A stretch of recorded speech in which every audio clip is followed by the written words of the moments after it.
بسم اللہ الرحمن الرحیم۔ اللہم صلی علی سیدنا محمد نبی الامی وعلی آلہ وصحابہ وبارک وسلم۔ ہم کتنے ہی سالوں سے اپنی انجمن غلامان قلندر کے بانی حضرت بابا سید احمد علی قریشی رحمۃ اللہ علیہ کے دیے ہوئے درود پاک کی وسعت سے تبلیغ اصلاح معاشرہ سر انجام دے رہے ہیں۔ اس سلسلے میں خاص تذکرہ کرنا چاہوں گا انجمن کے صدر اول سید محمد علی بلوچ رحمۃ اللہ علیہ کا۔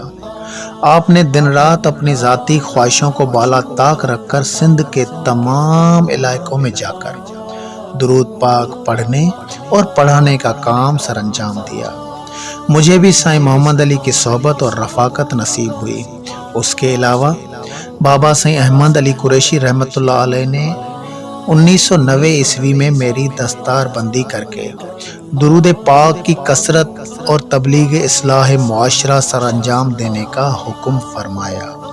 الحمدللہ، اللہ تعالیٰ کے فضل و کرم سے اور آقا محبوب مصطفیٰ صلی اللہ علیہ وآلہ وسلم کی نظر خاص سے اس مشن میں آج تک رواں ہوں۔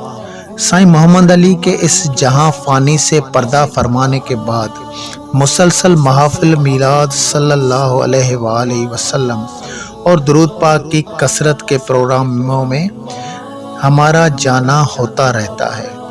وقتاً فوقتاً مختلف خیال کے حامل لوگوں سے ملنا ہوتا ہے۔ نظریہ اور عقائد میں فرق، اور کہیں تو صوفیت کے نام کو اور قلندر شہباز رحمۃ اللہ علیہ کے نام اور روحانیت کے نام کی غلط تشریح سننے کو ملتی ہے۔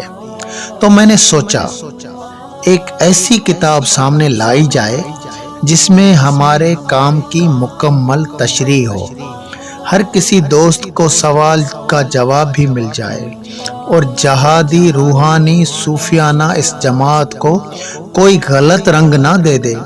اس کتاب کے اور بھی ایڈیشن انشاءاللہ تعالیٰ آتے رہیں گے اگر اللہ تعالیٰ نے زندگی بخشی تو۔ اللہ تعالیٰ ہم سب کا حامی و ناصر، آمین۔ سید غلام حیدر شاہ قلندری۔